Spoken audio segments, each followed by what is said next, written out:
le retour. Escale. Le retour Escale. Escale Podcast. Escale. Quoi, CH. La torche. La torche. Vous connaissez déjà. Vous savez déjà. Aujourd'hui, nouvelle vidéo. Nouvel invité. Voilà. Qu'on va laisser se présenter. Mais avant ça, n'oubliez surtout pas, s'il vous plaît, de partager, Vous abonner, liker. et commenter. C'est ça. Ah, C'est simple, bon. non? Exactement. Hey. Bon, on va laisser le frérot. Entrons dans le vif et on va laisser l'invité se présenter. Qui es-tu et d'où tu viens? Déjà, merci pour l'invite. C'est très carré d'être là. Merci à toi. Franchement, je vois que le passe-passe, tout a été travaillé. Non, c'est de l'impro. Synergie. C'est la chimie qui fait que. Synergie. Ouais, c'est fort. Ok. Alors, moi, c'est José Moila. Je suis artiste. Je suis acteur, metteur en scène. Je chante, je dessine, je peins. Et vas-y, hein, ça fait pas mal de trucs. ça fait beaucoup, hein. Ouais, déjà, beaucoup de casquettes, hein. J'écris Ok, très incroyable. important. Et puis voilà. C'est-à-dire que là, juste là, hein, on a commencé, il nous a déjà Parlé de tant de choses. 5-6 carrières, là. Non, c'est incroyable. 5-6 carrières, là. La polyvalence, là. Ouais. Réel de chez elle. Mais non, mais c'est vraiment ça. Et Ok. c'est important. Des fois, pour de vrai, j'en parle et j'oublie.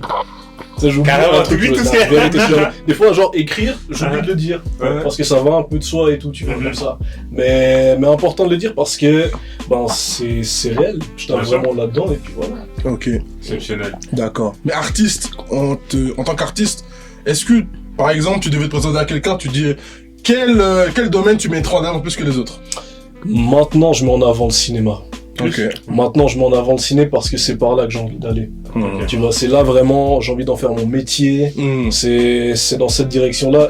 Avant, j'aurais dit il y a quelques années, je parlais de peinture Mhm. plutôt. Mhm. Et puis, ouais, principalement. Ok. Mais commençons par le commencement.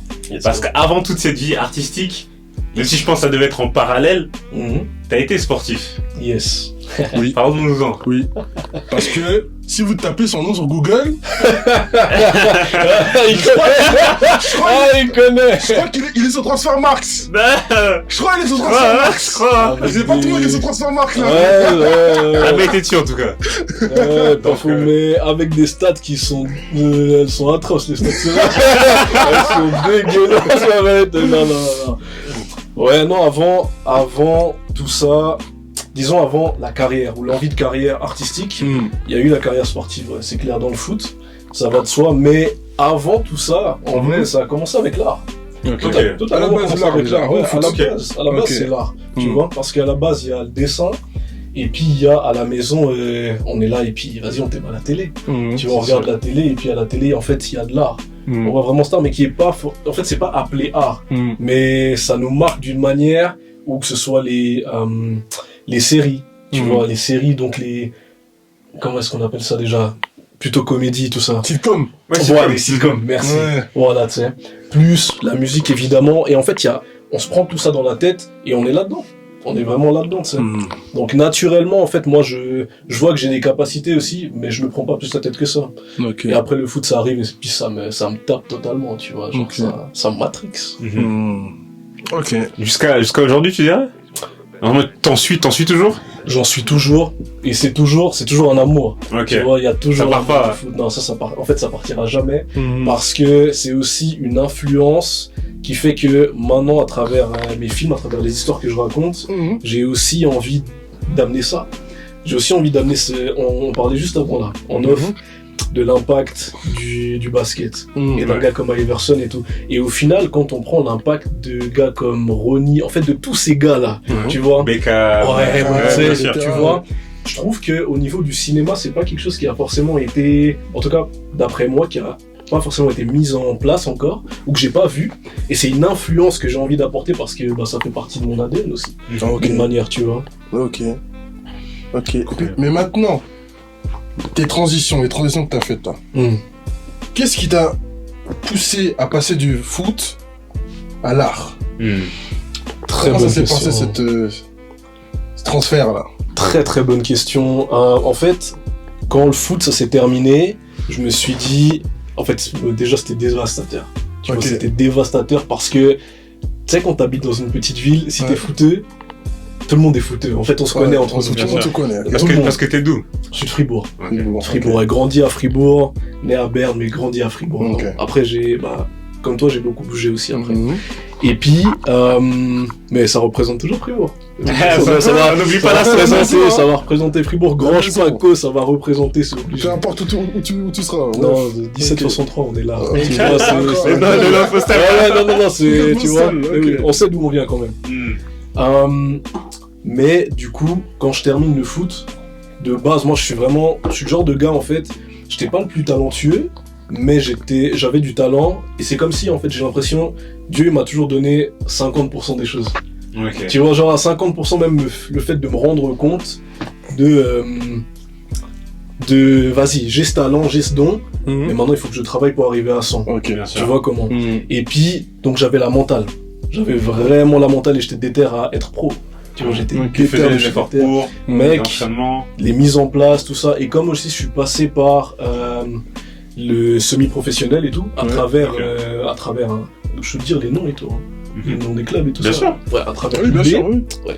Je suis passé par IB et puis, du coup, en étant là-bas, il y avait tout le truc. En fait, j'ai vu le monde professionnel, tu vois, et ça m'a un truc en place. Parce que tu vois les pros, ils sont là, tu sais. Et du coup, il y a toute une structure comme ça. En terminant ça, j'étais là, ok, maintenant c'est comment? Et en fait, je suis reparti à ce que j'aimais pendant l'enfance. Et c'était vraiment ça ma question, c'est, en fait, c'est quoi que t'as aimé quand t'étais jeune? Vraiment, qu'est-ce qui t'a touché? Parce que je pense que tous les rêves qui sont en nous, ils sont là pour une raison. Et puis moi, j'ai toujours été comme ça et je suis ça. Et maintenant, en fait, j'ai su ne plus rester rêveur, mais entrer dans la réalité. Dans l'exécution, quoi. Exactement. Et voilà comment je suis revenu alors. Incroyable. Mais avant, tu nous parlais du fait qu'aujourd'hui, tu mets plus en avant le cinéma que la peinture. Mais parle-nous de tout ce parcours, tu vois. Ok. Et aussi mets l'accent sur comment tu t'es forgé en fait dans ces domaines. Il y a des formations, c'est très intéressant. Des expériences, t'as tenté des choses. De ce qu'on sait, c'est pas un univers ultra accessible en fait. Ouais, voilà, c'est pas ouvert. La peinture d'abord. Ah ouais, déjà la peinture. Le cinéma, bien sûr aussi, comme on le sait, c'est très élitiste, tu vois. Mais d'abord le côté peinture. D'accord. Ouais. Bah ça va être grave intéressant parce que c'est vrai que la peinture ça arrive parce que je termine le foot et je recommence à dessiner. Je commence à écrire et en même temps on me passe une guitare. Donc en fait j'apprends la guitare comme ça avec YouTube et tout. Et puis qu'est-ce que tu n'as pas fait?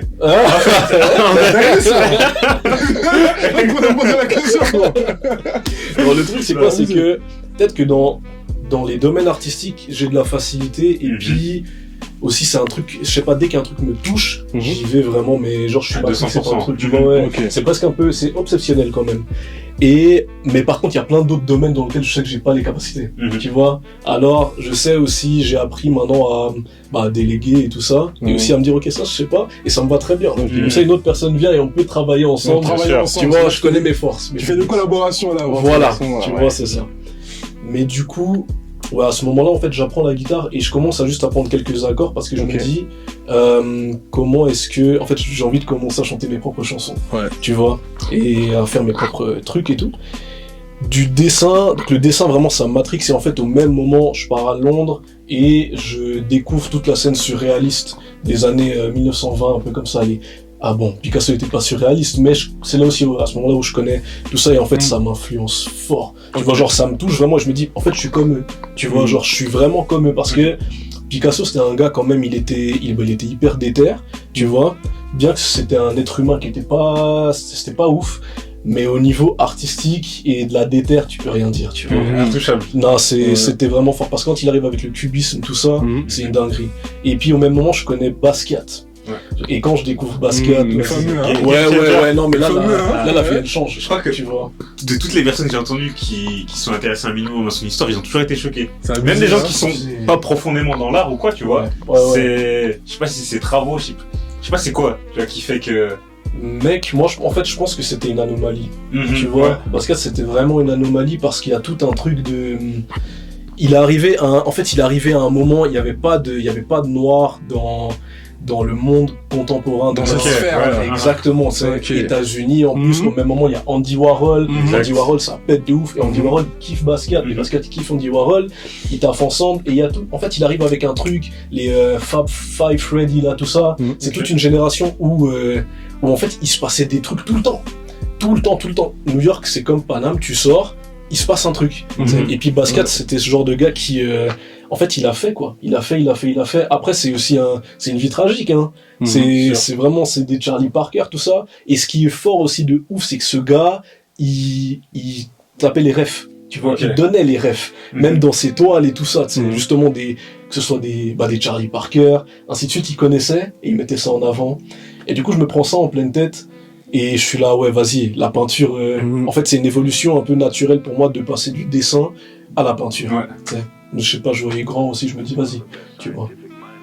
Ok. Du coup, Incroyable. Ok. ouais, Wow. ça c'est au niveau peinture que ça se fait. Et après, en fait, j'avance avec la peinture pendant un moment, genre, pendant tout mon temps à Londres, c'est 1 an, à peu près, j'avance avec ça, je rentre, je continue à avancer avec ça. Et puis, en fait, quand je rentre, c'est en 2020, j'ai la possibilité d'avoir une expo à Fribourg. Et en fait, et là, c'est ça que j'aime parce que ça continue à se faire dans l'indépendance. Genre, c'était un truc, c'était inattendu. Moi, je me disais vraiment, je me voyais partir dans une carrière de peintre. Hein. C'est ça le truc que j'avais vraiment en tête. Mais comment tu fais pour en vivre? Comment tu fais pour en vivre, tout simplement, en fait? De la peinture. Ouais. Mec, je pense très franchement, je m'y connais pas plus que ça parce que du coup, je suis sorti de ce chemin assez vite au final. Mais de ce que j'en sais, c'est que, mec, soit tu passes par une bonne école d'art, et puis en fait, c'est du réseautage. Que ça. C'est quand même beaucoup de réseautage, je pense, oui, parce qu'il faut quelqu'un il faut un entremetteur. Il va te mettre en lien avec des acheteurs. Et des acheteurs qui des vont, par galeries. exemple, voilà, des galeries ou bien des événements comme Art Basel, des trucs comme ça, tu vois, et en plus en Suisse on est fort pour ça, hein. Parce que pour de vrai, les art, en fait, ne serait-ce qu'Art Basel, ce qui est en place c'est abusé, tu vois, parce que c'est international. Donc tu passes là-bas, j'imagine quand même que tu pètes, tu vois, au niveau contemporain et tout.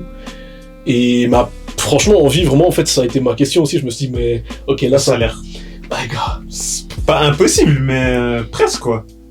mais c'est presque quand même de la niche aussi. Ouais. Ça, c'est presque quand même de la niche, et il y a tout ce truc de... Comment dire ça? Genre, à un moment, je me suis dit comment je vais en vivre, justement, et j'ai vu que ça m'a aidé, hein. Ça m'a aidé à payer des loyers, des fois, des trucs comme ça. Ça, c'est cool, tu vois, ça, c'était vraiment cool. Incroyable. À dire aussi, j'étais en coloc, hein, donc les loyers, c'était pas assez. Tu vois, c'était pas assez. Merci de préciser. Ouais, non, important. Mais à Londres, ça m'a aidé, tu vois. C'est des toiles qui ont payé mon loyer, et ici aussi. Et ça, c'est cool. Mais après, il faut vraiment aimer pour... c'est quand même un monde très spécial, tu vois. Tu te poses et tu dois aller chercher au fond de toi pour créer quelque chose. Et je connais des peintres autour de moi qui sont vraiment déter et c'est leur truc. Et ces 2 meufs que j'ai en tête, je les trouve grave fortes, tu vois. Mais moi, en fait, c'est pas mon truc, quoi. Tu vois, genre, je m'en suis rendu compte par la suite. Mais j'ai une autre approche de la vie. C'est pas de cette manière-là que t'as envie d'exprimer l'art. Non. Par contre, dans mes films, c'est clairement, en fait, c'est des toiles pour moi. Tu vois. C'est clair. Mes personnages aussi, si j'ai la possibilité d'incarner un personnage réellement, c'est une toile, en vrai, tu sais, et puis je la dessine, tu vois, ou je la peins. Mais pour en revenir à la question que j'ai posée tout à l'heure, ta progression dans ces domaines, comment elle s'est faite? C'est-à-dire que, il y a toujours le jour 1, tu vois. Ouais. Tu vois, il y a toujours le jour 1 où tu te retrouves, bon, moi, j'ai envie d'être peintre. Ouais. Parce que le truc, comme tu l'as dit, t'as touché à la tête, tu vois. Comment t'as fait? Afin de commencer. Afin de pratiquer. Le jour 1, en fait. Ok, le jour 1, jour 2, jour 3, tu vois. Ok. Comment t'as fait?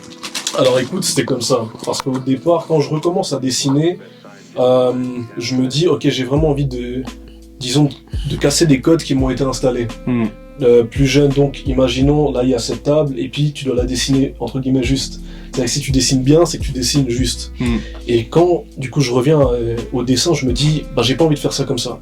Donc je vais partir vraiment sur qu'est-ce que je ressens, et puis je vais dessiner comme ça. Et c'est à ces moments-là, en fait, où je commence à connaître Picasso, Basquiat, Miro, tous ces gars-là, Bacon, ainsi de suite et tout. Et je me dis, ah ouais, mais en fait, c'est ça qu'ils ont fait. C'est vraiment ça qu'ils ont fait. Ils sont allés, ils ont déconstruit le truc. Parce que tu regardes, encore une fois, le cubisme, c'est une dinguerie parce que c'est une image que tu prends, c'est comme une mosaïque. Tu sais, tu la prends, tu la détruis et tu la refais d'une autre manière, tu sais. Et du coup, quand je recommence à dessiner, je pars avec cette optique-là et c'est ça le jour 1. Tu sais, je me pose, j'ai un papier devant moi et je me rappelle, je dessinais avec des craies. Beaucoup, tu vois, des craies au départ, après des craies à l'huile. Et en fait, passer de craie à l'huile, j'étais là et tout, je me disais, vas-y, l'étape un peu d'après logique pour moi, c'était la peinture à l'huile. Du coup, aller apprendre comment est-ce qu'on fait ça. Et ouais, je dirais que c'est ça. Je sais pas si je suis assez clair. Tu vois aussi au niveau de l'évolution. Mais c'est ça. Et puis en fait, j'arrive à Londres, je prends une classe dans la peinture à l'huile justement. Et à ce moment-là, je commence à peindre mes propres toiles. Et ouais, et comme ça, elle se fait comme ça l'évolution, jusqu'à me dire, ok, peinture à l'huile, au bout d'un moment, t'en fais chez toi, ça peut être très nocif. Parce que l'huile, c'est nocif en fait, tout simplement. Du coup, je me mets à l'acrylique, mais je peignais frénétiquement. Je peignais vraiment frénétiquement, et en fait, j'aimais ce que je faisais, j'ai vraiment pratiqué j'ai fait ma technique comme ça. Et en même temps, c'est le truc où je me suis dit, en fait, ça a évolué vraiment pendant un certain temps comme ça, jusqu'à ce que j'aille à l'école d'art à Berne, parce qu'en rentrant de Londres, du coup, j'arrive à Berne et tout, bref, il y a eu plein d'allers-retours comme ça, et je vais à l'école d'art, j'arrive là-bas, et quand j'arrive, en fait, je me rends compte que ce que je fais dans mes toiles, c'est de la mise en scène. Je me rends compte de ça, et puis au même moment, puisque la vie est je pense, extrêmement bien faite, au même moment, je rencontre des gens, et on commence à parler de cinéma, et tout fait sens, tu vois, il y a tout qui clique. Tu te dis, pas de hasard, hein. Il n'y a pas de hasard, il n'y a vraiment pas de hasard. Il y a Kaiden, hein. C'est ça. Et puis, à ce moment-là, vas-y, je termine l'école. En fait, je termine l'école. J'arrête l'école à Berne parce que ça se passe pas du tout bien, ça va pas dans la direction que je veux et tout. Et je me dis, ok, on va repartir en indépendant. Donc, ça, c'était un choix qui était chaud de ouf pour moi, honnêtement. Parce que déjà, le principe de me dire, ok, je vais recommencer des études, c'était quelque chose c'est fort quand même, tu vois. Bien sûr, c'est pas facile, hein. Laisse tomber. Et vas-y, 4 mois après, j'arrête, je me dis, ok, maintenant c'est comment et tout. Mais en même temps, j'ai la conviction au fond de moi qu'il y a le cinéma. Et j'ai eu cette révélation. C'est vraiment une révélation, les gars, je vous dis la vérité. Un soir, je suis chez WAM et tout. Et puis, en fait, je m'attraque sur le fait que la vie, en fait, c'est une mise en scène. C'est vraiment une mise en scène. Et en fait, on est tous acteurs dans la vie. Plus ou moins, hein. C'est clair. Au final. On l'est vraiment. Et en fait, je me rends compte aussi que je suis acteur, que je l'ai au fond de moi, parce que j'ai constamment joué. Et là, en fait, c'est un retour de ouf. Mais ça, c'est révélation, ça vient de Dieu, tu vois. C'est les révélations, frère. Ça, tu choisis même pas. Et juste. Ça vient. Ça vient, tu vois, vraiment. Je pense aussi, ça demande de la recherche quand même. Mais en fait, c'est ça. Tu cherches Dieu, il se montre à toi. Tu vois. Et puis, et je me rends compte qu'en fait, l'acting, il a toujours été là. Et en fait, ça me change. Ça me change et ça me fait shifter vers cette nouvelle étape qui va être celle du cinéma. Et j'y arrive d'abord, du coup, en tant que gars qui veut faire l'acteur, tu vois. Pas qui veut faire l'acteur, parce que j'arrive en tant qu'acteur, disons, mais qui veut évoluer dans une carrière d'acteur aussi. Et très vite, comme ça, après 1, 2 ans ou même quelques mois, je me rends compte à quel point j'aime tout ce qui est cet aspect organisationnel aussi de préparation d'un tournage, tout ce qui est maintenant que je connais en tant que production, en tant que production et en tant que réalisation. Et je me prends ça en pleine tête et ça continue. En fait, à partir de là, je commence à étudier ce que j'avais fait en peinture avant. Du coup, avec les différents peintres, je commence à étudier les différents acteurs du cinéma et à étudier les différentes méthodes du cinéma aussi. Et ça, je le fais en autodidacte et je cherche des écoles à côté, mais elles me captent pas. Tu vois, j'arrive pas. Rien qui te donne envie d'y aller, tout simplement. Parce qu'il y a une dissonance au niveau. À chaque fois, il y a une dissonance à certains niveaux. Genre, soit je sens pas forcément la personne. Et en fait, vas-y, tu vois, je me dis non mais je vais continuer, mais en indépendant, tu vois. Et puis je fais, en fait, je taffe, tu vois, pour de vrai. Parce qu'il y a un truc que je fais vraiment, c'est que je taffe, j'achète mes livres et je vais prendre des cours en fait aussi. C'est ça que je fais quand même. De théâtre, ouais. Exact, mais de théâtre qui est pas théâtre classique. Tu vois, c'est vrai. C'est pas théâtre classique. C'est du théâtre. C'est le théâtre. Bon, déjà, d'abord, c'était différents ateliers. Théâtre congolais, là? Non. En vrai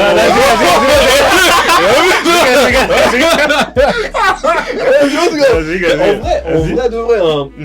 Ça. Est-ce que t'en as regardé? Mais bien sûr. Ok. Trop jeune, tu vois. Jeune, ouais, non, on n'est pas. Tu sais, quand il y avait qu'une télé, là. T'es au salon, ça passe. Ça passe. Ouais, la vérité. Mais en fait, c'est pas que j'en ai regardé, mais c'est ça, j'ai vu. Ouais, c'est sûr. J'ai juste vu. Et en rétrospective, maintenant, je me rends compte du point auquel, quand même, ça, c'est très impactant. Et il racontait des histoires de ouf. Bien sûr, ça partait dans tous les sens. Tu vois, pour de vrai. Ça partait vraiment dans tous les sens. Et il y avait aussi une approche de plein de différents personnages et tout, de caractères vraiment comme ça, qui, je me rends compte maintenant, m'ont inspiré de ouf, mais aussi quand tu prends, là on parle du théâtre congolais, ou des théâtres comme ça, qui est de la comédie en fait, et des histoires de ouf aussi, mais quand on prend le théâtre ici, européen ou autre, ou qui est connu, c'est le même principe, c'est juste que celui d'ici a beaucoup plus été développé et peut-être mis en avant aussi parce que l'accès à plus de lumière et tout, alors que chez nous c'est plus resté chez nous quoi, seulement tu vois. Mais du coup quel théâtre j'ai fait, c'est plutôt du théâtre je sais même pas comment est-ce qu'on peut appeler ça. C'est dur à définir. Ouais, c'est vraiment dur, mais c'est genre déjà c'était des cours vraiment, donc tu viens et tu fais des trucs de ouf. Tu fais vraiment des trucs de ouf, tu vois, mais pour le jeu c'est extrêmement libérateur parce que tu te rends compte que le ridicule ne tue pas et à quel point en fait aussi en tant qu'acteur vraiment, et c'est un travail que j'ai à continuer à faire maintenant et que j'ai envie de continuer à faire vraiment, c'est que pour le genre d'acteur qui moi m'intéresse et me parle vraiment, c'est des character actors. Du coup ils viennent et puis un Cillian Murphy, c'est un caméléon. Tu sais, c'est ce genre de gars qui arrive, tu vois, alors que un Vin Diesel, c'en est pas forcément un. Il y a un couloir quoi. Lui, c'est ça, tu vois. Ouais. Mais après, le gars, quand même, Vin Diesel, il a sa carrière, bien sûr. Il a sa carrière, et aussi, au début, en vrai, c'est pas seulement un couloir, tu sais. C'est vraiment une exploration qui est assez large et assez grande et tout. Et après, il a fait son choix. Un Jason Statham, c'en est pas un non plus, tu sais. Bien sûr. Mais du coup, je trouve quand même que le fait de déchirer vraiment ton ego pour pouvoir le reconstruire afin de devenir quelqu'un d'autre sur un temps donné pour une image ou pour un théâtre et tout, et c'est ces cours-là qui m'ont énormément aidé. Énormément. Ouais, ça brise des barrières mentales, c'est un travail de ouf. Ouais, c'est incroyable. Mais avant même de rentrer deep dans le cinéma, même si on y était déjà, vu ta personne et vu la sensibilité que t'as et à quel point t'as une facilité à toucher à tout, moi je veux savoir à quel point des villes comme Paris ou Londres que t'as pu visiter t'ont impacté, tu vois. On sait que c'est des villes très axées art, etc. Donc, toi, qu'est-ce que ça te fait quand tu vas dans ce genre de ville?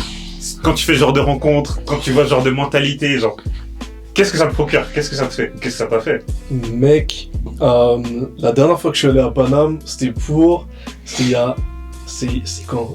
Soit début de l'année passée, je crois, et c'était pour de la comédie musicale. Ouais. Pour un casting de comédie musicale, j'aurais jamais pensé, hein. Mais j'aimerais bien en faire vraiment une fois dans ma vie parce que c'est un truc de fou, je trouve. Et du coup, je vais sur Paname et j'arrivais très sceptique. Tu vois, c'est-à-dire, j'arrivais très sceptique, très critique en mode. T'avais des idées reçues. Ouais. Sur les gens, sur la ville. En fait, j'avais cette idée cliché de Paname. C'est pas ça fait. J'ai de la famille là-bas, donc j'y suis allé jeune, mais ça fait depuis là que j'étais pas retourné. Et j'étais là, ouais, vas-y, Paname et tout. Et en fait aussi ce truc de vraiment sceptique en mode ville européenne, toutes les villes sont les mêmes et tout machin, tu vois. Et vraiment j'arrive comme ça avec la main qui fait comme ça, tu vois. Tu sais, en mode vas-y en fait. Et je me prends une gifle. Ah gros, je me suis. bien. Ouais, non mais c'est abusé. J'habitais encore ici à Neuch. Et du coup je passe mes quelques jours et en fait je me prends cette gifle d'inspi. Cette gifle d'inspi parce que tu sens que les gens ils taffent. Mais genre l'artistique, il est vraiment... Il est pris au sérieux. Il est pas qu'il est pas pris au sérieux. en Suisse, mais... Ouais, mais c'est autre chose. Ouais, c'est autre chose. C'est autre chose, et ça se ressent dans l'atmosphère, je trouve. Parce que ce qui peut être ressenti ici avec des gens qui font d'autres choses, et d'autres choses qui sont mises en avant, là-bas, c'est comme si, je sais pas, on dirait l'atmosphère, elle est tangible, tu vois, genre, tu sens vraiment que les gens, ils taffent, tu sais. Bien sûr.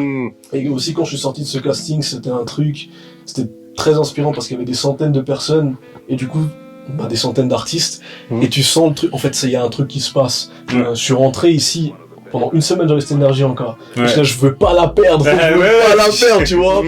Et après, ça s'estompe, tu vois, c'est clair, c'est obligé, mais je me rappelle, j'ai eu ça à Paname, et quand j'étais à Londres, en fait, je crois que c'est en allant à Paname où je me suis dit, ah ouais, mais c'est ce que j'ai ressenti à Londres, c'est ce que j'ai ressenti quand j'étais là-bas. Et c'est pour ça aussi que j'étais dans un truc vraiment frénétique comme ça, tu sais, je me rappelle, j'allais acheter des toiles en ville comme ça au centre de Londres, et puis je bougeais chez moi, le métro avec ma toile et tout, et je rentrais, et c'est des trucs que je vois maintenant avec d'autres gens et tout, même ici aussi ça s'est vraiment démocratisé, c'est un truc qui arrive beaucoup plus, en vrai je sais pas exactement comment c'était avant, mais j'ai quand même l'impression que c'est moins le cas, et ouais, non mais quand même, ce genre de ville là, c'est même dur à décrire, je pense. Ouais, non, mais c'est autre chose, parce que c'est vraiment des... New York, c'est un berceau. Tu vois, c'est un... Ah, c'est autre chose. Pour toi, toute personne qui se lance dans un domaine artistique, en tout cas dans peinture ou cinéma ou quelque chose qui s'en rapproche, a besoin d'être dans ce genre de ville? Non. Tu peux habiter dans un patelin et quand même faire tes trucs et les faire bien. La vérité de ouf. Parce que moi, c'est mes influences. Enfin, mon influence principale, je dirais, c'est New York, parce que j'ai vu quand j'étais jeune et tout, et par ceux qui m'ont influencé, ceux qui m'influencent et m'inspirent encore. Du coup, c'est aussi là-bas vers où, à un certain moment, quand je tends à aller, ça va de soi. Mais il y a plein de gens qui font des trucs ici. Ils sont exceptionnels. Et ils sont super chauds, et ça leur va de ouf d'être aussi peut-être dans un truc qui est local. Mais moi, c'est pas ma mentalité. En fait, je pense vraiment pas comme les gens ici. Et c'est pas pour tu vas me mettre, il y a pas d'étage. C'est juste différent. Voilà. C'est juste autre chose. C'est vraiment ça. Et puis, du coup, ouais. Non, c'est ça. Je sais pas si j'ai terminé ma phrase. Ouais, non, mais... Non, on t'entend, on te comprend. Non, on écoute là. C'est vrai, les gars. Débite, y a pas de problème. On écoute tout. Effectivement, je pense qu'il y a des zones dans le monde qui sont plus aptes à stimuler ton âme artistique, tu vois ce que je veux dire? Ouais, ça c'est totalement... Déjà par le fait qu'il y ait peut-être à Paris, par exemple, plus d'infrastructures, plus de cadres, du budget, plus de monde aussi. Là c'est plus concurrentiel aussi. Exactement. Mais la concurrence c'est bien. Ouais, ça peut booster aussi. Ça te pousse aussi, tu vois. Tu vois les gens qui font, tu dis, oh mais lui il fait bien, moi aussi, tu vois. Ouais, de ouf. Donc je pense que être dans des villes comme New York, Paname ou Londres, tu vois, ça peut être bénéfique, quoi. Ça peut vraiment être bénéfique, surtout, je trouve, parce que vous avez parlé de structure, et ça, c'est tellement important. Là-bas, il y a déjà des structures. Il y a déjà des trucs qui sont vraiment en place où t'arrives, et en fait, ça, c'est un truc dont je me suis rendu compte par rapport au cinéma, il y a 2 ans de ça. J'étais à un festival ici, et puis, c'est un festival qui ramène quand même des grosses têtes, et des grosses têtes plutôt du monde du cinéma français. Donc, NIF, tu parles ou rien à voir? T'as dit? Tu parles du NIF ou non, pas le NIF, les rencontres du 7e art. Les rencontres du 7e art à Lausanne, et ça c'est un truc qui est fou aussi parce que c'est à Lausanne, mais les gens de Fribourg ils connaissent pas forcément. Tu vois où les gens de Neuch ils connaissent pas forcément. Je connaissais pas. C'est dingue. C'est dingue parce que c'est vraiment, en fait c'est tellement petit de base. Vas-y, le mot devrait se passer et tout, mais ça se passe pas. Mais j'étais là-bas et puis il y a des producteurs du cinéma français qui sont venus. Et en fait, j'ai fait bénévole là-bas parce que j'avais vraiment envie d'apprendre encore une fois. Et puis les différents gars ou meufs qui avaient là, ils parlaient et je me suis rendu compte à quel point cette industrie qui est là en place, ça fait 100 ans elle est là. Tu vois, peut-être en France, je sais pas exactement quoi, mais ça fait longtemps qu'elle est là et elle est très bien rodée. Et en fait, je crois que c'est là aussi où je me suis rendu compte que c'est vraiment, tu peux en faire un métier Et c'est réellement, c'est des métiers en fait. C'est vraiment des métiers parce que on parle d'artistique et tout, c'est un truc. Pour en vivre, c'est vraiment une autre chose encore. C'est vraiment une autre chose et tu te rends compte que dans des pays comme la France, dans des pays comme les States, où il y a aussi, où médiatiquement ils sont très forts, du coup ils ont une grande portée, et ben évidemment les opportunités elles sont beaucoup plus grandes aussi. Exact. Ça va de soi quoi. C'est ça que je parlais de monde. Ouais, non mais totalement. Et ça rameute aussi, tu dis t'es passé par Paname et t'as fait tel truc là-bas, ton CV il prend une autre ampleur, j'imagine, tu vois. En termes de crédibilité déjà. Voilà. On dit ah ouais, moi j'ai bossé là-bas, on dit ah ouais, ok. Ouais, c'est ça. Tu vois comment. Bien sûr. C'est vraiment ça. Mais en plus de tout ce que t'as déjà parlé du rapport à l'art en Suisse, le cinéma en Suisse, qu'est-ce que t'en penses? Qu'est-ce que t'as à nous dire dessus? Je rigole. Qu'est-ce que t'as à nous dire dessus? C'est pas de la moquerie, mais... Comment ça fonctionne comparé à la France, comparé aux States? Qu'est-ce qui est mis en place? Est-ce qu'il y a rien? Genre, qu'est-ce que tu peux nous dire dessus? Déjà, moi j'ai une question pour vous. Qu'est-ce que vous pensez du cinéma suisse? Tout bêtement, je connais pas. Okay. C'est dingue. Pour moi, j'ai pas vu. Ouais, voilà. Je connais la aide, quoi, l'école de Genève, mais en dehors de ça, voilà, quoi. Ben, au niveau des structures qui est en place, c'est ça, je dirais, c'est les écoles. Parce que maintenant, il y a beaucoup d'écoles, quand même, puisqu'aussi on est dans un temps où l'image fait que tout le monde peut s'acheter une caméra. En fait, tout le monde peut faire un film maintenant. Tout le monde peut faire un film, mais ça veut vraiment pas dire que le film il va être bien. Ouais, non, c'est clair. C'est vraiment.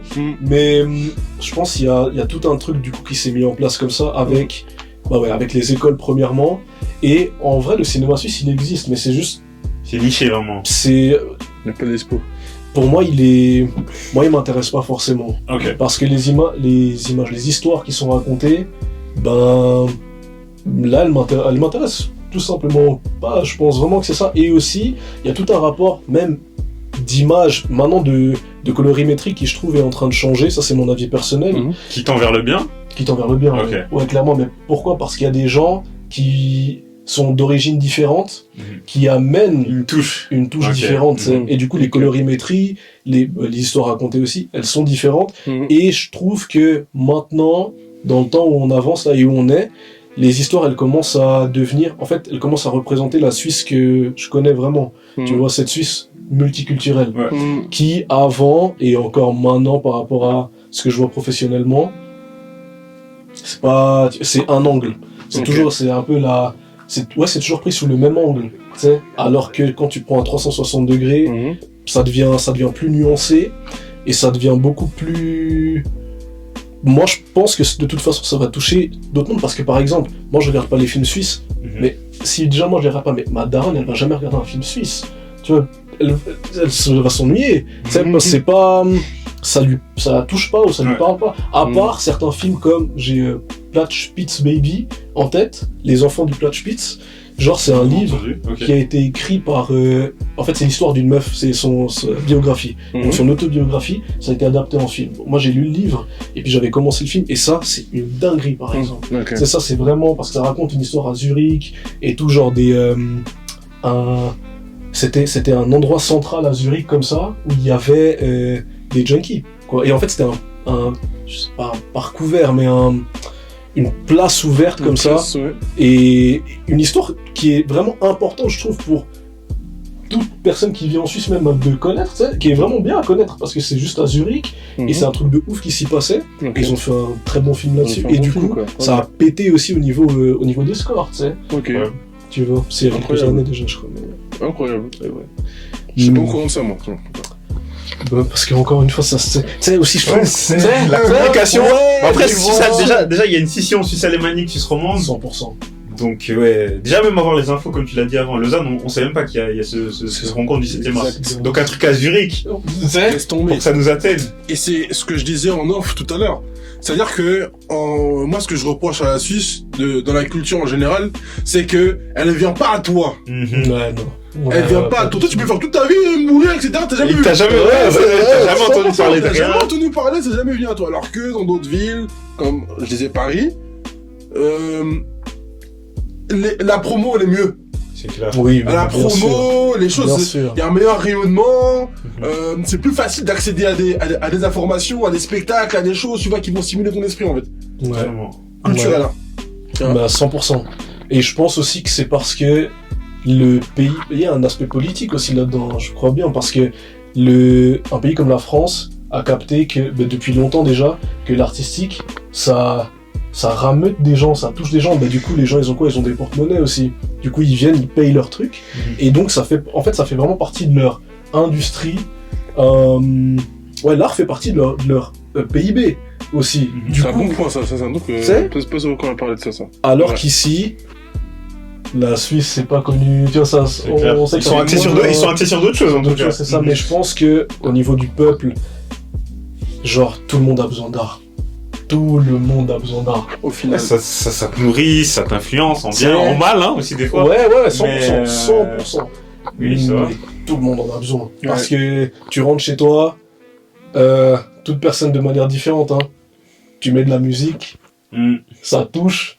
Ou bien où tu fais ton aspirateur, mais t'as de la musique, t'as un truc, et ça te nourrit. On regarde tous des films, on regarde tous des séries, on a tous déjà vu des peintures. Voilà. Certains moments chez eux. Voilà. Non, c'est clair, en fait, c'est partout. C'est partie de notre quotidien. En vrai, c'est partout, mais j'ai l'impression qu'il y a des endroits dans lesquels on essaie de nous faire croire que c'est pas le cas.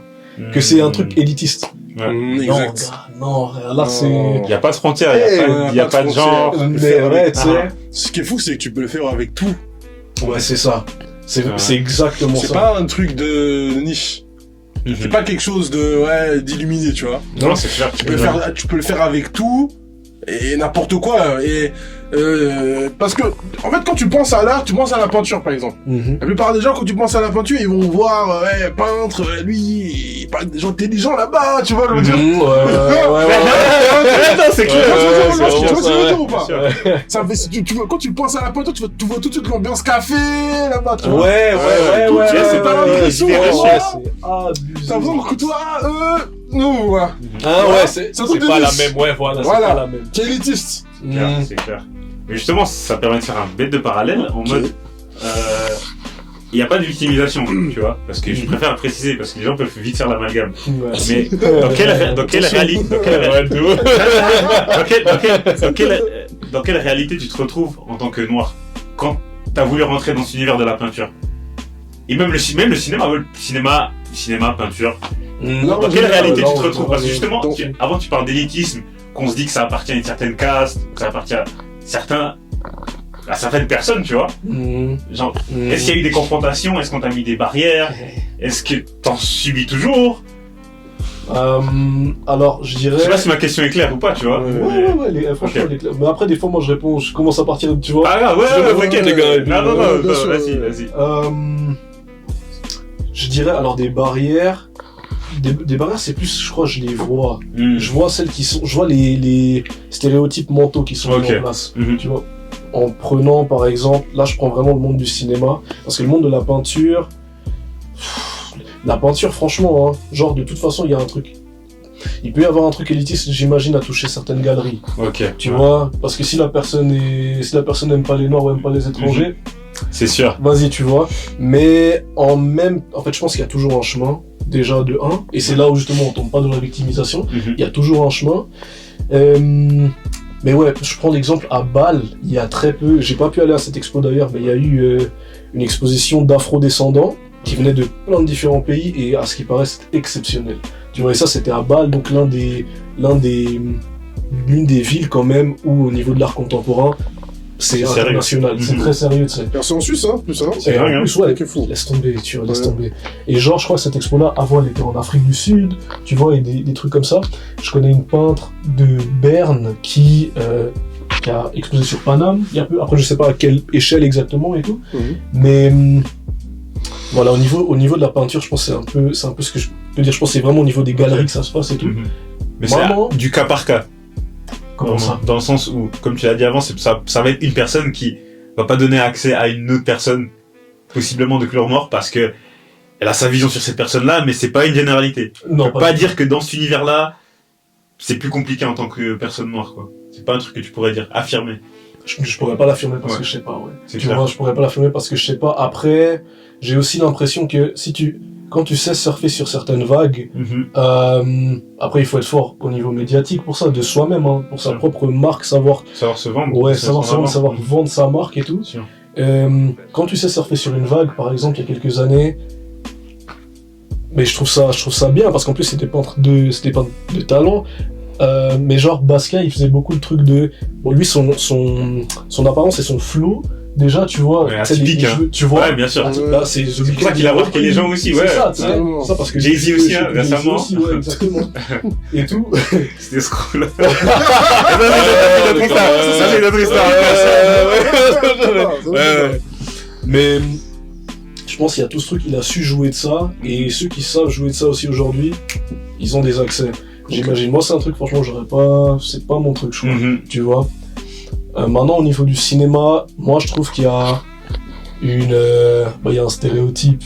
Sur les rôles. Dans les rôles, hein, ça dans c'est les ça, rôles, c'est évident. ouais, dans les rôles et dans les histoires. Les histoires, qui sont racontées, franchement. Même si je trouve ça a bien évolué, même en France. Tu vois. Tu trouves Doucement. Ouais, doucement, ouais. Mais sûrement, tu vois. Doucement, ouais. Ça, c'est vrai. Ouais. Genre, je pense à l'acteur dont j'ai oublié le nom, qui a joué dans Tout Simplement Noir, qui a joué dans la série. Je vois pas ce qu'elle vous a dit.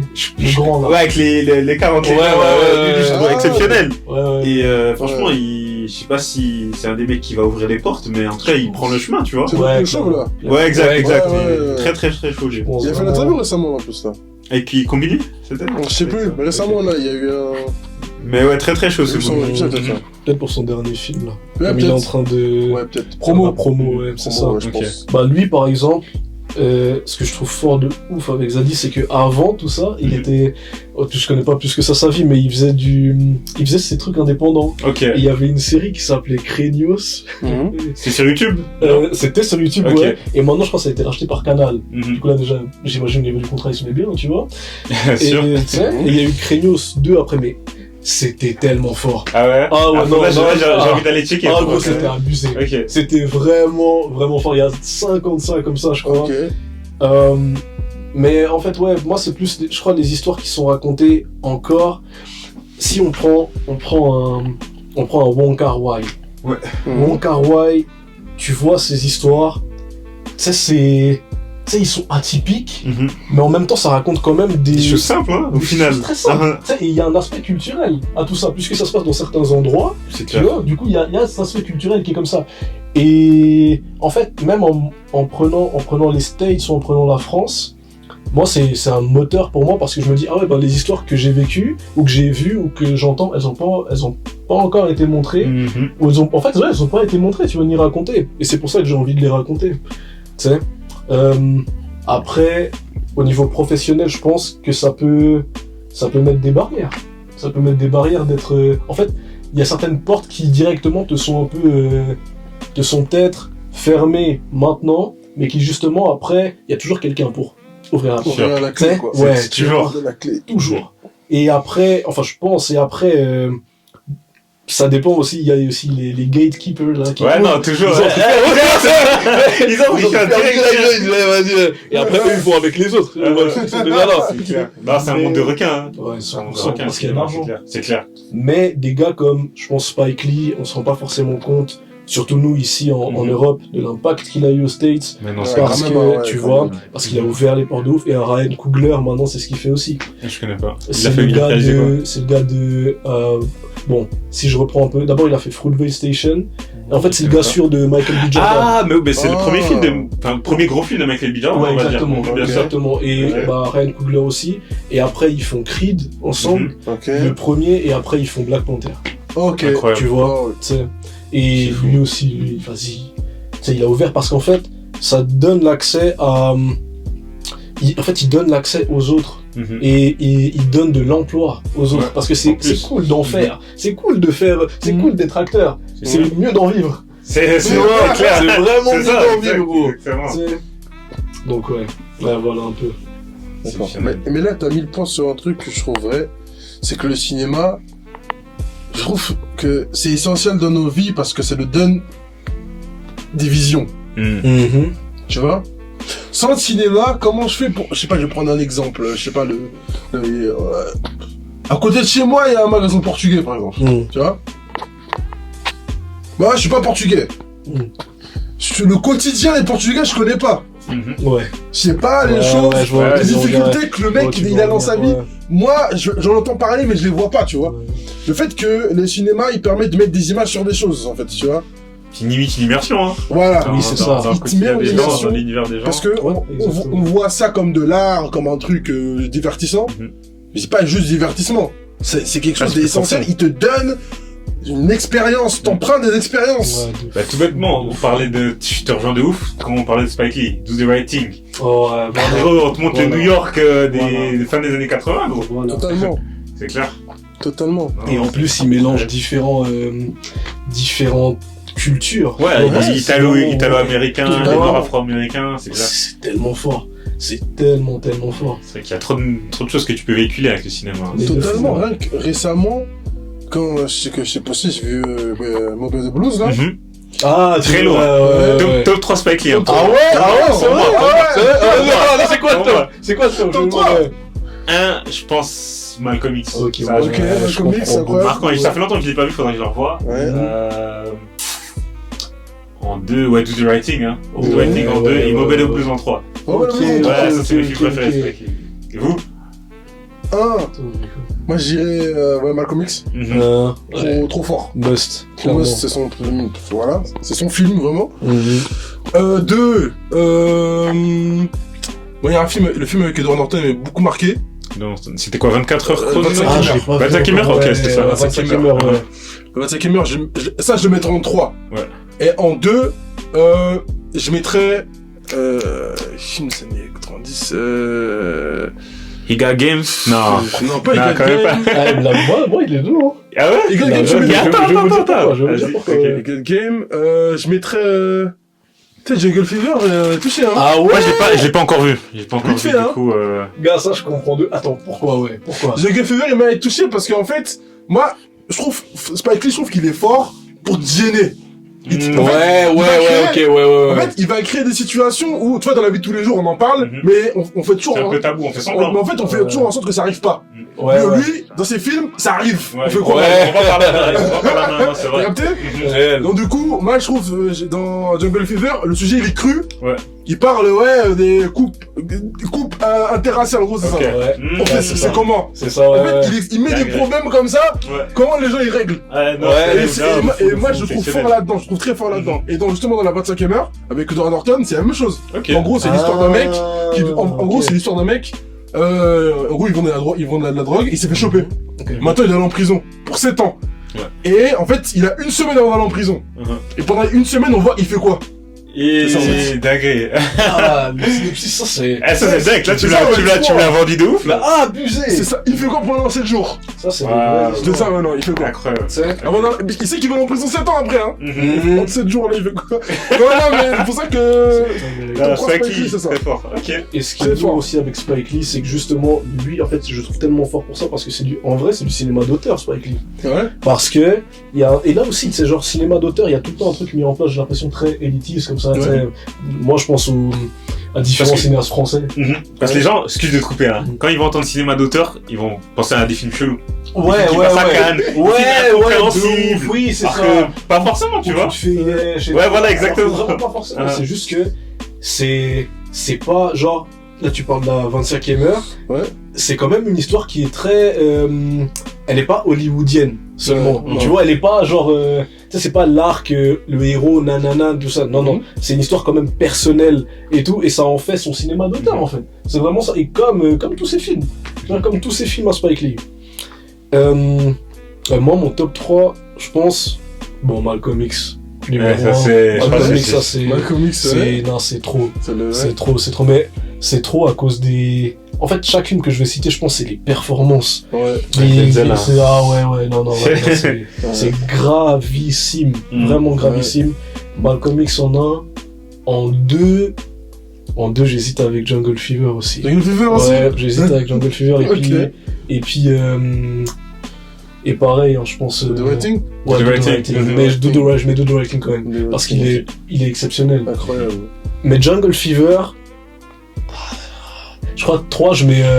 En fait, 3, je mets He Got Game.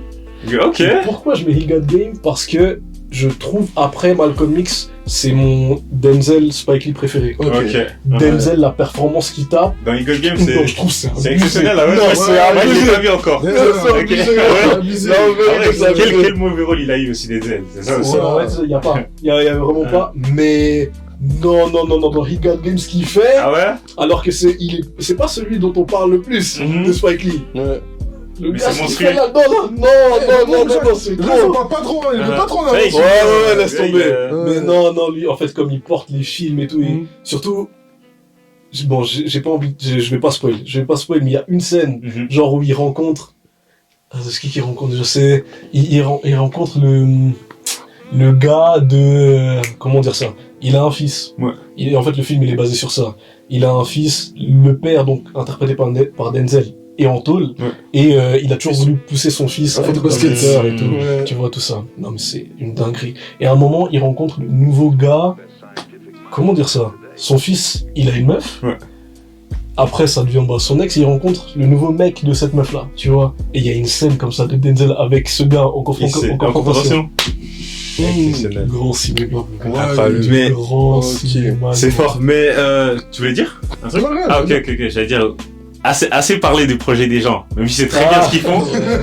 Parle-nous maintenant de tes projets. Et moi, je veux que tu me parles du projet avec lequel moi je t'ai connu, en tout cas vu pour la première fois. Qui est Le court-métrage de Fatloum, Ma solitude. Voilà. Ouais.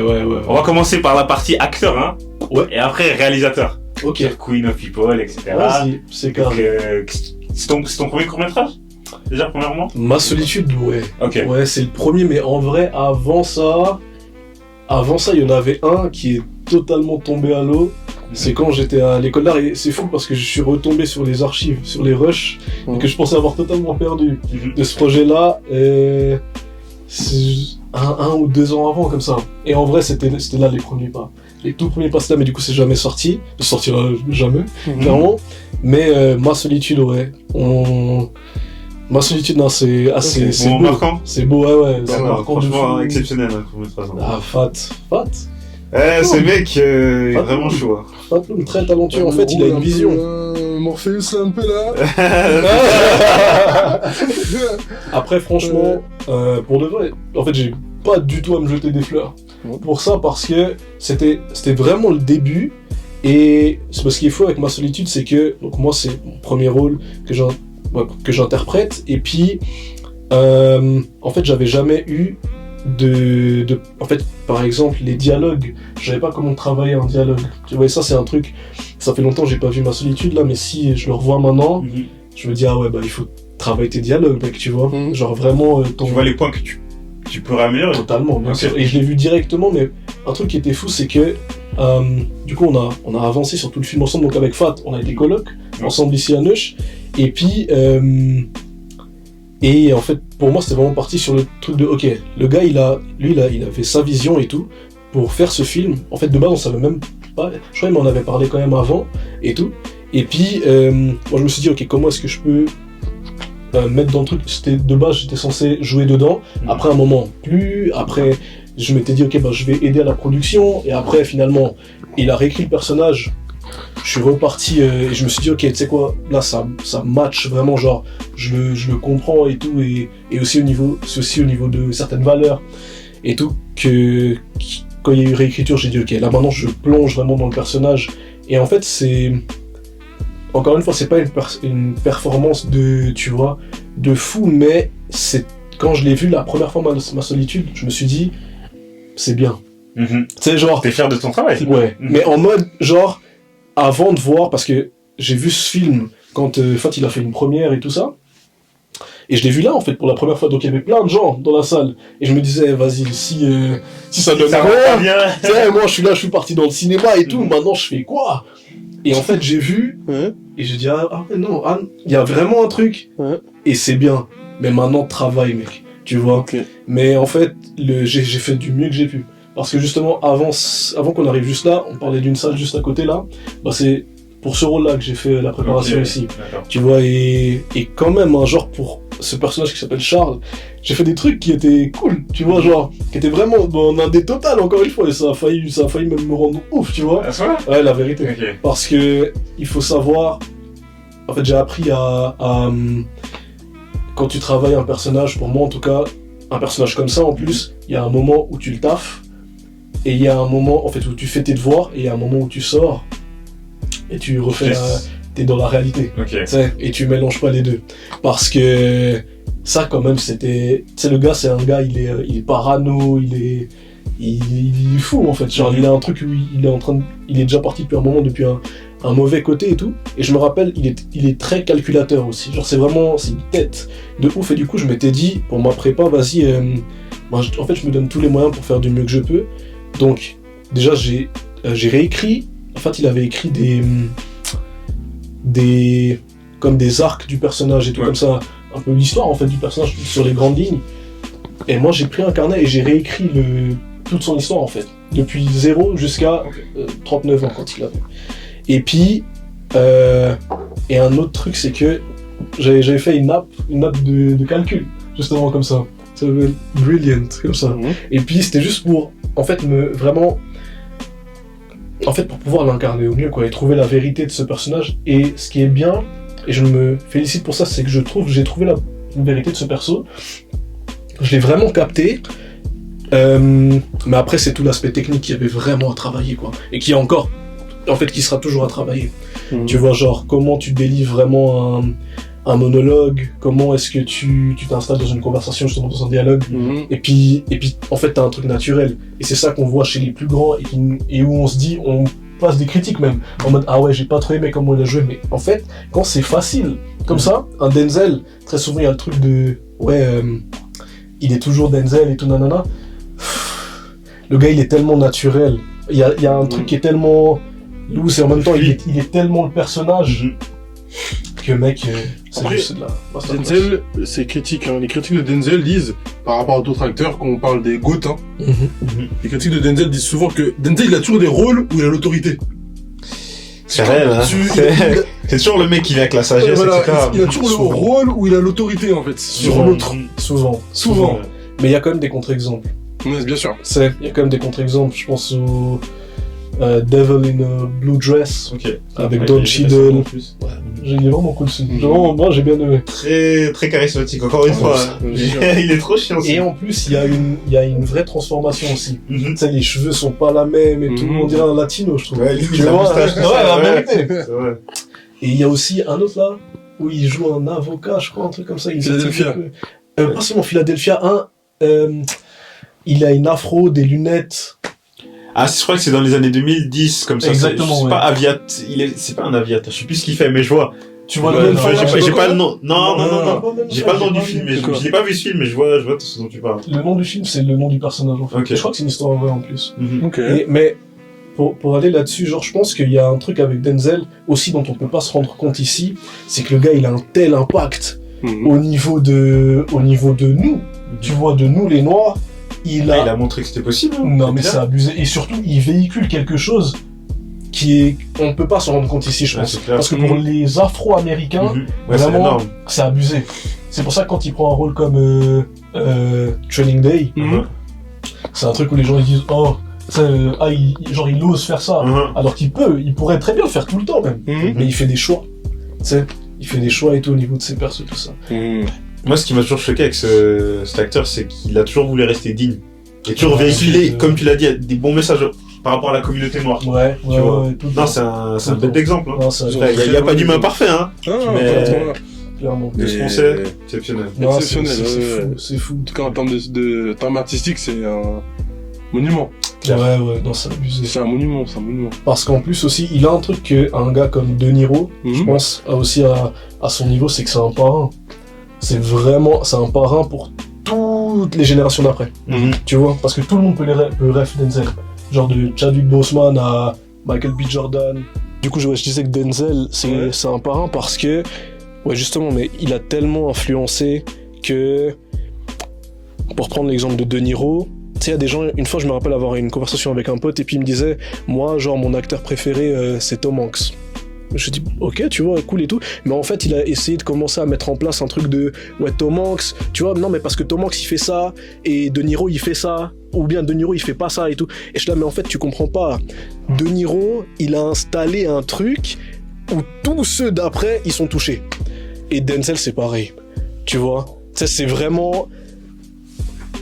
Il a 70 balais le gars. Il tape encore des performances maintenant qui vont influencer ceux qui sont même pas encore nés. Gros, non, c'est abusé, tu vois. Franchement. Bon, maintenant, on aimerait discuter du dernier court-métrage que t'as fait là, toi, que moi j'ai vu, ta part qui est Rage. Moi, la question que je voulais me poser avec et pour mettre ça en corrélation avec tout ce qu'on a dit avant, c'est la place de l'artiste dans le monde. Et maintenant, pas son utilité, mais moi, tout de suite ce qui m'est venu en tête, c'est est-ce que avoir une âme artistique, c'est pas un fardeau? Ça c'est très très très intéressant ça. Qu'est-ce que toi tu peux nous en dire par rapport à ça? Qu'est-ce que t'en penses? Pour mettre en lien avec ton court-métrage. Alors, déjà pour parler un peu de Rage, du coup, Rage c'est l'avant-dernier que j'ai fait. Et puis c'est, du coup, j'ai interprété ce gars qui s'appelle Kay, K.I.K, et il a été réalisé par Eva. Une amie à moi maintenant, Eva Creative Media, donc vraiment... Shout out à elle. Ouais, shout out. Vraiment, c'est une âme exceptionnelle. Et puis, elle avait envie de raconter cette histoire. Et en fait, c'est comme ça qu'on s'est connus. On a bu un café ici à Neuch et tout. Et puis, et elle me raconte cette histoire de base. C'était, bon, comme à chaque fois, à peu près dans la genèse de projet ou comme ça, c'était différent quand même. L'approche le gars à qui il parlait et tout.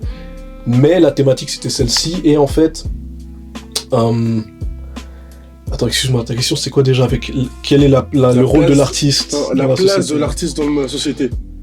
Bah moi je pense très honnêtement que nous en tant qu'artistes, ça c'est ma perception de la chose, on est des vaisseaux, ça passe à travers nous. Ça passe tout simplement à travers nous et qu'en fait le rapport de starification là, je sais même pas si on dit comme ça, mais de l'artiste, ça c'est du vent. Ça c'est vraiment du vent parce que pour moi, nous on est ici pour donner un message. Du coup, il y a très honnêtement, il y a ce truc de sacrifice qui est là aussi, ou t'as pas utilisé sacrifice comme mot, t'as dit fardeau, ouais. Fardeau à porter parce que, en fait, ouais, c'est grave intéressant. Je trouve que il y en a beaucoup justement qui sont morts même de ce fardeau, tu vois. Genre, il y a énormément d'exemples à ça. Parce qu'ils ont vécu leur vie, au final, avec énormément de dons qui leur ont été donnés, comme ça. Mais puisque, au niveau de leur vie, il n'y avait pas forcément les fondations, on va dire. Les fondations, et là, on parle de fondations spirituelles, en soi, qui sont en place, où j'ai l'impression que c'est vraiment ça. Ils ont divagué, et puis après, ça donne des tragédies. Et comme il y en a encore aujourd'hui, comme il y en a déjà eu, je pense à Jimi Hendrix, à Basquiat, je peux en citer vraiment à balle, Amy Winehouse, à balle quoi. Et là encore c'est seulement des States. Mais pour moi vraiment la place de l'artiste c'est celle-ci, on est des antennes, tu vois genre. Tu sais, moi je suis là et en venant par exemple, et par exemple il y a une mélodie que j'ai en tête depuis 1 an maintenant. Et il y en a que j'ai en fait des fois il y a des périodes comme ça qui me sont venues où j'ai des mélodies qui me venaient et tout. Et puis elle vient et tout machin, je me dis ok, vas-y ok c'est intéressant. Et après elle revient, t'sais. Et je l'enregistre pas forcément. Et elle revient, et elle revient, et elle revient. Et là au bout d'un moment je l'enregistre et tout parce que c'est comme si, je crois que c'était Michael Jackson et Prince qui disaient ça, ou c'était Michael Jackson qui disait ça, je crois qu'il disait genre je taffe.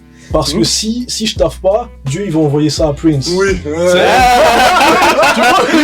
Exceptionnel. C'est tellement ça. Dès qu'il avait une idée, il avait c'est tellement ça. Franchement. Et c'est Lenny Kravitz qui disait aussi justement, je suis une antenne parce qu'au final, le crédit qu'on peut avoir, je pense qu'on peut prendre. Pour moi, en tout cas, c'est vraiment ça. Genre, j'ai fait le taf. Je suis allé, j'ai eu la foi, tu vois, et justement j'ai marché, j'ai fait le taf, et c'est ça qui fait que c'est ça le crédit que je peux me donner.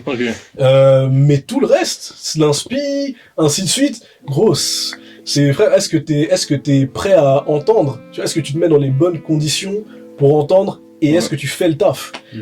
C'est ça, tu vois, pour moi. Et c'est pour ça que ce personnage, il est important, je trouve, et que pour moi, en tout cas, et par rapport au message que j'ai reçu aussi au retour, et Eva aussi, genre qu'il a parlé et qu'il a touché certaines personnes, certains artistes, parce qu'ils se sont sentis représentés, tu sais. Et moi, j'ai vécu ça aussi, c'est des choses que j'ai vraiment vécues. J'étais là, mais gars, tu sais, Mais t'as toujours, je pense, en tant qu'artiste, t'as toujours cette dualité entre faire ce que tu Justement. dois faire et faire ce qui t'anime et ce qui est au fond de ton cœur. C'est littéralement dit dans le court-métrage, tu vois. Ouais. Et ça doit être dur pour tout artiste, tu vois. Et justement, dans la société, le fait que j'ai posé la question de l'artiste de la société, c'est le fait que il y a les gens de tous les jours. Il y a les gens qui sont des salariés, qui sont dans la vie de tous les jours, tu vois. Mhm. L'artiste aussi, il est dedans, mais lui, il a ce malaise, tu vois. Ouais. Comment il en vit pas, tu vois. Ou Oui, quand il a pas justement. atteint un certain niveau, surtout. Exactement. Il a ce malaise de se dire que, peut-être que ma place c'est pas ici. Mais maintenant, le problème, c'est qu'en fait, on vit dans une société où il y a des responsabilités. C'est ça. Ouais. Il y a des charges. Il y a des charges. Il y a Évidemment. des factures, il y a des charges, il y a des trucs, des projets. Même si tu rencontres une femme, elle va te dire, je veux des enfants, j'ai des trucs, tu vois, je veux dire. Bien sûr. Et au moment où il parle du père, il disait, toi, si toi, toi aussi tu pouvais faire. T'as une âme Ah ouais, artistique, il le mais dit, tu vois. ouais, exactement. Il dit au papa, ouais, toi aussi tu pouvais, mais t'as pas fait. Tu vois? Donc ça revient. Dis limite, t'as pas eu les couilles. Voilà, C'est limite exact. ça. Ouais. Donc- En vrai, c'est ça qu'il dit. Ouais, C'est ça qu'il lui dit, tu vois. Et très touchant, hein. On l'a déjà dit, mais très touchant, quoi. super touchant. Et vraiment, ce qui m'a touché, c'est que, au final, est-ce que vivre avec cette arme-là, cette arme, justement, c'est un fardeau, une malédiction? Parce que tu te dis que, moi, le chemin où je vais aller, c'est pas un chemin qui va me permettre avoir une vie linéaire. Ouais, Tu vois? totalement. Je peux pas juste faire les études, être comptable, je suis comptable jusqu'à la fin de ma vie et ciao. Tu vois ce que je veux dire? Quand t'es artiste, j'ai l'impression que Semé d'embûches, hein. c'est semé d'embûches, t'es animé par plusieurs choses, tu dois bosser sur plusieurs trucs qui, peut-être à la fin, parce que en vivre, c'est pas facile. C'est une minorité, hein, c'est- Ouais, bien sûr. Il y a peu d'élus, hein. Et comme C'est t'as- ça, Et c'est comme ça. t'as dit juste avant, donc du coup, en tant qu'artiste, je pense que tu dois toujours être dans une dualité. Hein? Mais justement, moi, je pense pas forcément. Ah bon? Je pense que tu peux arriver à ce point vraiment où... Déjà, il y a certains artistes qui grandissent dans des familles artistiques. Bien sûr. Déjà. Tu vois, du coup, ils sont Justement. dans le milieu, ou bien même pas, ils sont seulement... ça peut être, ils sont dans le milieu, mais ça gagne pas de ouf, tu sais. Mhm. Tu vois. Je pense à Javier Bardem. Il avait des parents ou une mère actrice, je crois, et genre, du coup, il a grandi vraiment dans ce milieu, mais il a vu à quel point c'était galère. Il a vu tous les acteurs qui étaient au chômage. Bon, il les a vus, mais il a eu cette possibilité quand même de, en fait, très librement, dès très jeune comme ça, d'aller et de suivre son art, Ouais. tu vois. Et ça, c'est un truc que moi, j'ai pas vécu, Mhm. parce que, histoire différente, familiale, Mhm. mais, quand on va parler après de Queen of the People, c'est un truc qui, là, maintenant, genre, en fait, ce qui s'est passé, c'est fou, parce que j'ai eu une validation. Ok. Tu vois, j'ai une validation qui me tranquillise maintenant, tu vois, mais je pense que la dualité, elle est là, jusqu'à ce que en fait, plus tu vas, à un moment, en fait, il se passe des choses, et à un moment, les gens comprennent. Et je pense que les gens qui doivent comprendre comprennent. Et à partir de là, la dualité, elle n'existe plus, je crois. Ou bien c'est peut-être un truc qui se met en place plutôt d'une industrie qui veut que tu racontes quelque chose. Mais si toi, t'es droit dans tes bottes, t'as ton truc, tu vas raconter ton truc. Tu vas pas faire justement ce que l'industrie te demande de faire pour très souvent des raisons Bien sûr. monétaires. Ça, Ouais. tu vois. Mais ouais. Mais un truc que j'ai beaucoup aimé avec Rage aussi, c'est que j'ai pu travailler ce personnage. J'aurais même voulu encore plus le travailler et tout, mais je déménageais au même moment de ça, donc c'était compliqué. Mais c'est que à un moment, il y a eu une partie qui était écrite avec Rage et il y a eu une partie c'était que de l'impro. Et du coup, tu travailles le perso et tout, genre, ok, savoir qui il est, tout ça. Et après, dans l'impro, ce qui était intéressant, c'est de pouvoir justement laisser aller et puis juste être. Ok. Tu vois, juste être et tout, et après, y arriver ce monologue et tout, là et tout. Dingue. Voilà, quoi. Bête de boulot. Incroyable. Merci les gars. Allez, checker Rage, hein. Ouais. Ouais. On va ça mettre ira, les liens de tout, hein. Allez voir. Mais ouais. Et puis même, j'en parlais une fois avec, on en parlait une fois avec un ami, tu vois. Moi, je vois les choses comme Superman et Clark Kent. Tu Ok. vois. Ouais. Moi, je vois- des fois, je vois le truc comme ça, tu vois. Oui, Ou- non, clair. Des fois, les gens, ils vont peut-être pas voir le ton. C'est peut-être dangereux peut-être de montrer certaines choses, tu vois. Et donc tu mets les lunettes de Karkens. Ouais. Journaliste, c'est-à-dire que t'as ta couverture en fait, tu vois. Bien vu, mon gars. Ouais. T'as ta couverture, et quand tu sors, tu...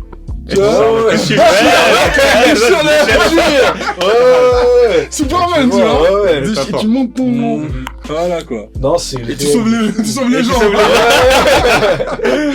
Non, c'est ça. C'est là, je trouve que c'est intéressant parce que tu peux arriver à déchirer le truc et puis tu peux sauver les gens, ou bien tu peux aussi les faire, tu vois, tu peux aussi les descendre.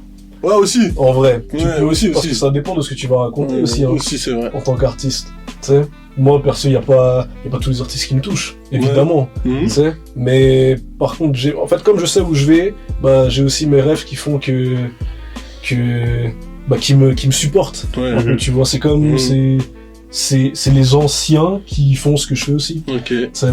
Ouais. Tu vois. Mais tes rêves de quoi? C'est vrai.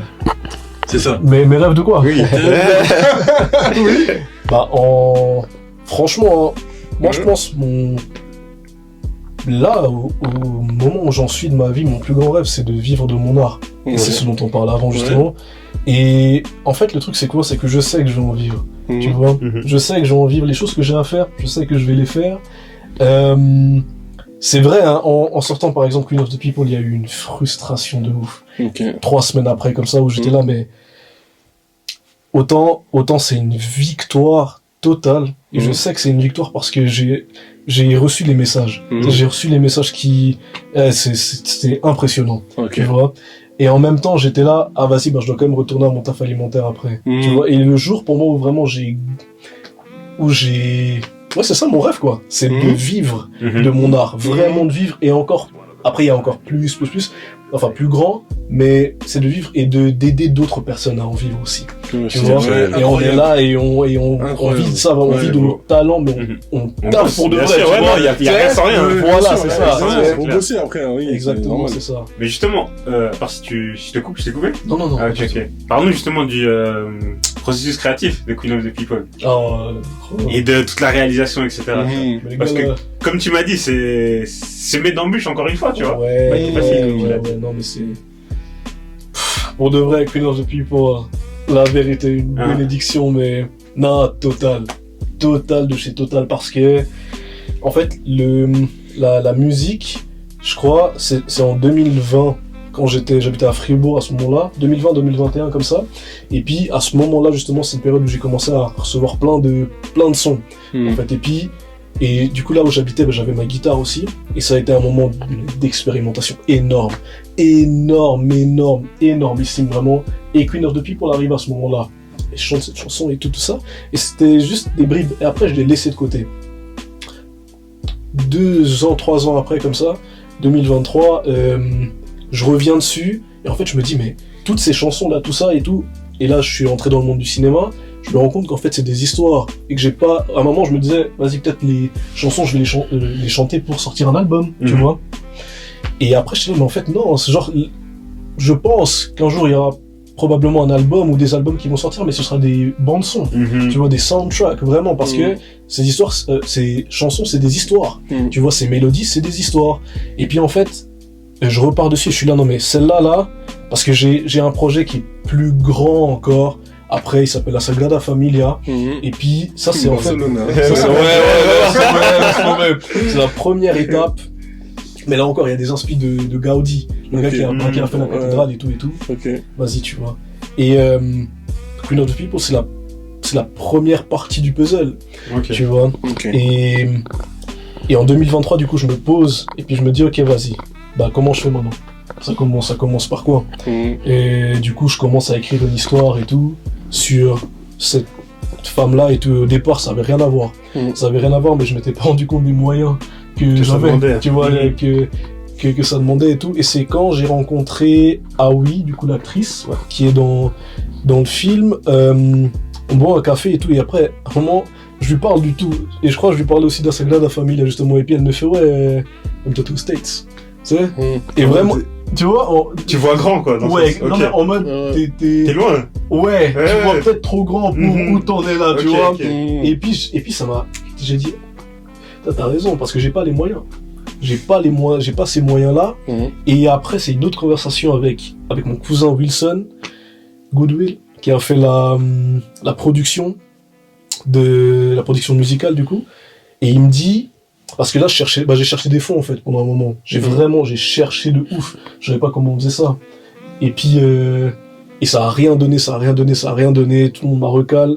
Et à un moment, il m'a dit, ouais, mais, mec, mais fais avec ce que t'as. En mode, tu vois, genre, pourquoi tu fais pas avec ce que t'as? Et c'est un truc où j'étais là encore, ça m'arrête, parce que tous les artistes qui m'influencent, que j'aime vraiment, beaucoup en tout cas, ils ont vraiment commencé avec ce qu'ils avaient. Et ça se voit sur leur premier projet. Et c'est ça que j'aime aussi. Tu sais, parce qu'il y a... Quand ils avaient rien, en fait, ils avaient déjà la créativité. Bien sûr, c'est clair. Tu sais, ils l'avaient déjà, tu vois, et c'est juste que ça grandit. Et j'étais là, mais gars, mais t'as tellement raison, je me prends la tête pour des trucs. Gars, fais avec ce que t'as. Et dès qu'il y a eu ça, c'était le déclic. Et à partir de là, ça a été un taf honnêtement conséquent. Bon, vous avez vu le classeur que j'ai à côté là. Bien sûr. Un taf conséquent, mais... Ah ouais, non, mais ça c'est ce que je veux faire de ma vie. Parce que de ma vie, vraiment, tu vois. C'est Qu'une hésitation, là. Ah ouais, non, c'est ça. Tout droit, ouais, clairement. Sur la flamme, vraiment. Gars, parce que... j'ai faim, tu vois. J'ai vraiment faim. Je me rends compte aussi de certains trucs au niveau de ma santé et tout, quand... genre, en fait, j'ai rien à forcer. J'ai rien à forcer dans le sens où... Moi, je prie et j'avance. Tu sais, mais comment dire ça, genre, je me mets plus cette pression, ou j'essaie en tout cas de plus me mettre cette pression de il faut que je fasse, il faut que je machin un truc, tu vois. C'est plus, je suis là, et plus je suis tranquille et concentré, mieux j'avance. Ok. Tu vois. Incroyable. Merci à toi, d'être venu encore une fois, José. Merci à vous, les gars. Merci d'avoir donné de ton temps. Merci, surtout aujourd'hui. Ces temps-ci, on est des adultes, hein. C'est ça, on le dit à chaque fois. Donc, merci vraiment, et c'était un plaisir. C'est un plaisir. Est-ce qu'il y a le podcast, hein? N'oubliez pas de commenter, liker, partager, s'il vous plaît. S'il vous plaît. J'en profite pour glisser la playlist, hein. J'en profite pour glisser la playlist Escale Rap, s'il vous plaît. C'est ça. On la postera. Escale Rap. Si t'as des derniers mots, tu peux. Si t'as pas, c'est carré. Merci à vous. Et... Dieu merci. Merci. Parfait. Bon. Ciao. Ciao.